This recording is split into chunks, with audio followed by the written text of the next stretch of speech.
57 दिन, फिर 38, फिर 28, फिर 7 और इस बार सिर्फ 5 दिन। क्या आपने कभी सोचा है कि अगर एक दिन अमरनाथ की पवित्र गुफा में बाबा बर्फानी का प्राकृतिक शिवलिंग बनना ही बंद हो जाए तो क्या होगा? क्या आने वाली पीढ़ियां सिर्फ तस्वीरों में बाबा बर्फानी को देखेंगी या फिर हम आज भी समय रहते कुछ कर सकते हैं? नमस्कार, आप देख रहे हैं न्यूज़ 19 इंडिया टीवी।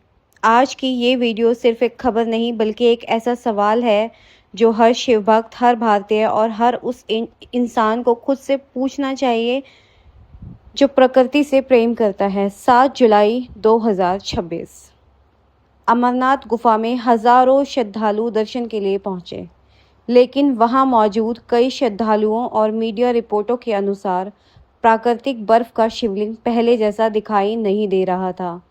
यह खबर देखते ही पूरे देश में चर्चाएं शुरू हो गई। किसी ने कहा भगवान नाराज हैं, किसी ने कहा यह कलयुग का संकेत है, तो किसी ने सिर्फ मौसम का बदलाव बताया। लेकिन क्या सच्चाई इन तीनों से अलग है? क्या इसके पीछे कोई वैज्ञानिक कारण भी हो सकता है? क्या हिमालय हमें लगातार चेतावनी दे रहा है? आज हम इन्हीं सवालों के जवाब खोजने की कोशिश करेंगे। लेकिन उससे पहले एक छोटी सी कल्पना कीजिए। साल 2040, एक छोटा बच्चा अपने दादाजी से पूछता है, दादाजी ये बर्फ वाला शिवलिंग क्या होता था? दादाजी कुछ देर तक तस्वीरों को देखते रहते हैं, फिर मुस्कुराने की कोशिश करते हैं, लेकिन आंखों से आंसू निकल आते हैं। वो कहते हैं, बेटा एक समय था जब भगवान शिव हिमालय की एक गुफा में प्राकृतिक बर्फ के शिवलिंग के रूप में प्रकट होते थे। लाखों लोग दर्शन करने जाते थे।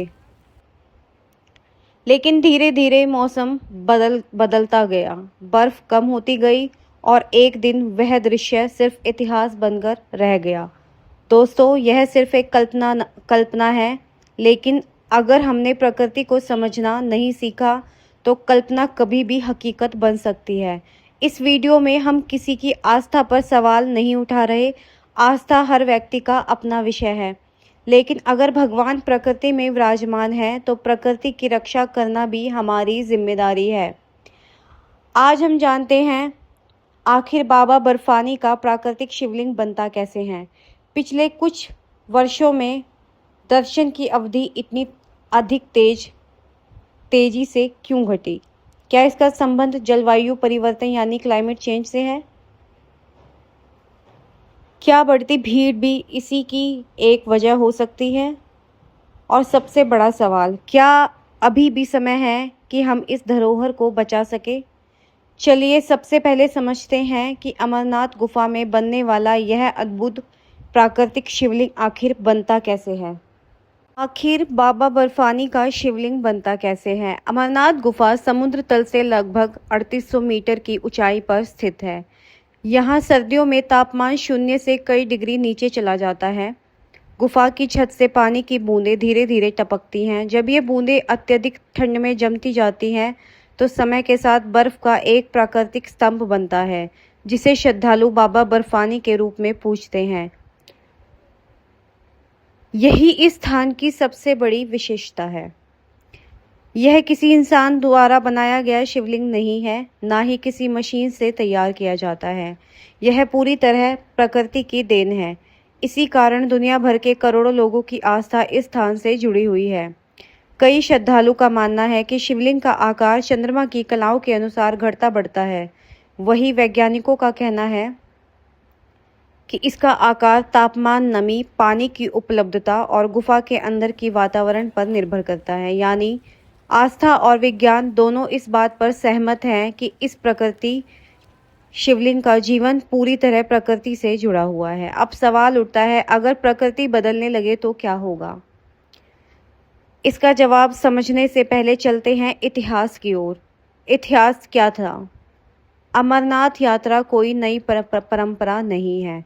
सदियों से श्रद्धालु इस गुफा तक कठिन यात्रा करके पहुंचते रहे हैं। इतिहास में कई ग्रंथों और यात्राओं का उल्लेख मिलता है जिनमें अमरनाथ का वर्णन किया गया है।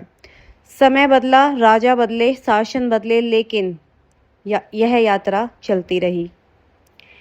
यही वजह है कि अमरनाथ केवल एक धार्मिक स्थल नहीं बल्कि भारत की सांस्कृतिक विरासत का भी महत्वपूर्ण हिस्सा माना जाता है।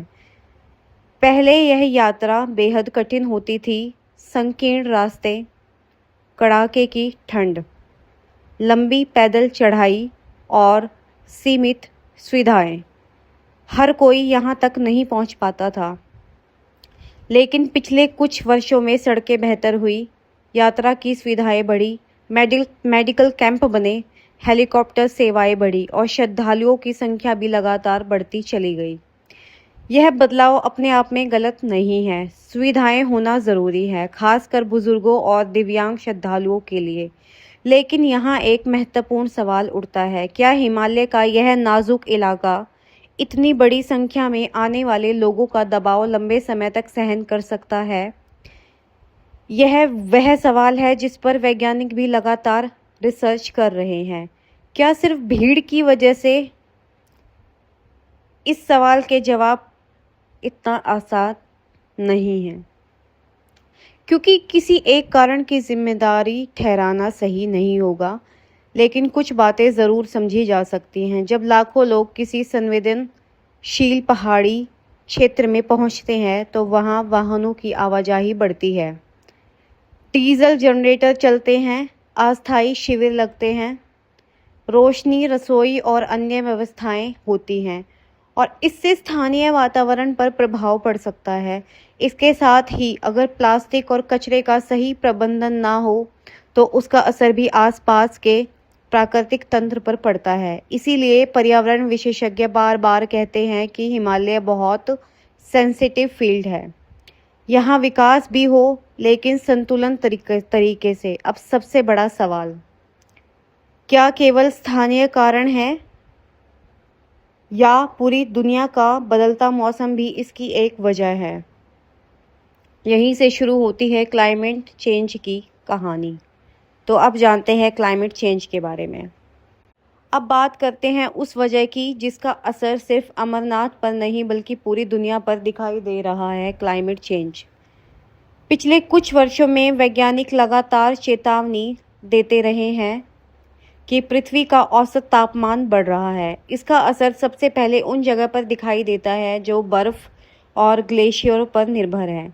हिमालय भी उन्हीं सेंसिटिव क्षेत्रों में से एक है। जब सर्दियों में सामान्य से कम बर्फबारी होती है, जब तापमान अपेक्षा से अधिक रहता है, जब ग्लेशियर धीरे धीरे पीछे हटने लगते हैं, तो इसका असर नदियों, झरनों और प्राकृतिक बर्फ के निर्माण पर भी पड़ सकता है। यही कारण है कि पिछले कुछ वर्षों में कश्मीर और हिमालय क्षेत्रों में मौसम के बदलते पैटर्न पर लगातार चर्चा हो रही है। हालांकि ये कहना सही नहीं होगा कि केवल एक ही कारण से बाबा बर्फानी का शिवलिंग जल्दी पिघलता है। मौसम, तापमान, बर्फबारी, नमी, प्राकृतिक चक्र और स्थानीय परिस्थितियां, इन सभी का संयुक्त प्रभाव होता है। लेकिन एक बात तय है, अगर प्रकृति बदलेगी तो उसके संकेत सबसे पहले प्रकृति ही देगी। हमारी जिम्मेदारी क्या है? अक्सर हम सोचते हैं कि पर्यावरण बचाना सिर्फ सरकार का काम है, लेकिन सच ये है कि हर यात्री, हर श्रद्धालु, हर नागरिक की भी जिम्मेदारी बनती है। अगर हम पहाड़ों पर प्लास्टिक छोड़ेंगे, अगर कूड़ा खुले में फेंकेंगे, अगर प्राकृतिक स्थानों को पर्यटन स्थल समझकर नुकसान पहुंचाएंगे, तो उसका असर आने वाले वर्षों में और भी गंभीर देखने को मिल सकता है। यात्रा सिर्फ दर्शन का नाम नहीं है, यात्रा डिसिप्लिन का भी नाम है। अगर हम भगवान के दर्शन के लिए जा रहे हैं तो उस प्रकृति का सम्मान भी करना चाहिए जहाँ भगवान के दर्शन होते हैं। तो उस प्रकृति का सम्मान भी करना चाहिए जहाँ भगवान के दर्शन होते हैं। आस्था और विज्ञान क्या दोनों साथ चल सकते हैं? मेरे अकॉर्डिंग बिल्कुल चल सकते हैं। आस्था हमें प्रकृति का सम्मान करना सिखाती है और विज्ञान हमें बताता है कि प्रकृति को कैसे बचाया जाए। जब दोनों साथ चलते हैं तभी बैलेंस बनता है। अगर हम शिव को प्रकृति का प्रतीक मानते हैं तो पेड़ बचाना, नदियाँ साफ रखना, पहाड़ों को सुरक्षित रखना और प्रदूषण कम करना भी एक तरह की शिव की भक्ति ही है। दोस्तों, अमरनाथ केवल एक यात्रा नहीं, यह करोड़ों लोगों की आस्था, इतिहास और प्रकृति का अद्भुत संगम है। इसीलिए इस विषय को अफवाहों से नहीं, समझदारी से देखने की ज़रूरत है। अगर हम चाहते हैं कि आने वाली पीढ़ियां भी बाबा बर्फानी के प्राकृतिक दर्शन कर सकें, तो हमें आज से ही प्रकृति की रक्षा करनी होगी। याद रखिए, मंदिर सिर्फ पत्थरों से नहीं बनते, मंदिर उस प्रकृति से बनते हैं जहां ईश्वर का वास माना जाता है। अब मैं आपसे एक सवाल पूछना चाहती हूँ। आपके अनुसार अमरनाथ यात्रा में सबसे ज़रूरी क्या है? ज़्यादा से ज़्यादा फैसिलिटीज़ यानी कि सुविधाएं, या फिर प्रकृति का बचाव? अपनी राय हमें कमेंट में बताइए।